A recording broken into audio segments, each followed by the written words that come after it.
আমরা তো রাজ্য সরকারের স্কুলগুলো ছুটি দিয়ে দিয়েছি, এবং যেহেতু অনেক রাজ্যেই ছুটি দিয়ে দেওয়া হয়েছে, প্রাইভেট স্কুল যারা আছেন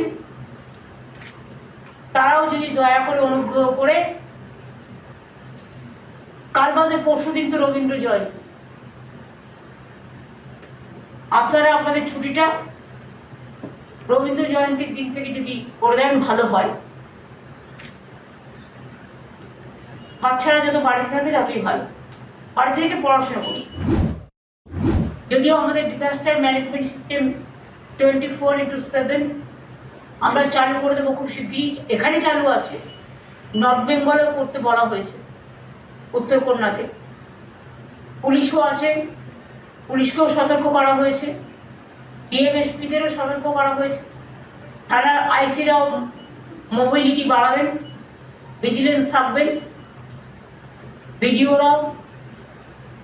এখন সমস্ত ছুটি বাতিল করা হয়েছে। যারা বিভ্রান্তমূলক প্ররোচনামূলক খবর ছড়াবেন এখন,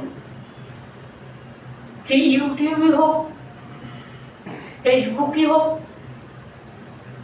চ্যানেলের একাংশই হোক, ডিজিটালের একাংশই হোক,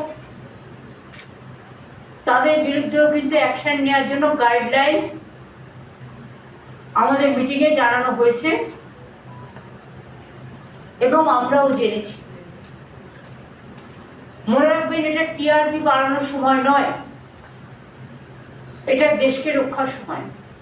কখনো কখনো সিক্রেসি মেনটেন করতে হয়, আর এখন হচ্ছে সিক্রেসি মেনটেন করার টাইম।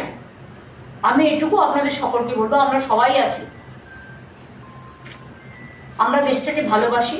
আমাদের বাংলার চিরকাল দেশের জন্য জীবন দিয়েছে, প্রাণ দিয়েছে, রক্ত দিয়েছে, স্বাধীনতা আন্দোলন থেকে শুরু করে নবজাগরণ। কাজে আমাদের দায়িত্ব এবং কর্তব্য কোনো রকম ভয় না পেয়ে, প্যানিকি না হয়ে, একদম ঠান্ডা মাথায় সবটা আগলে রাখবে।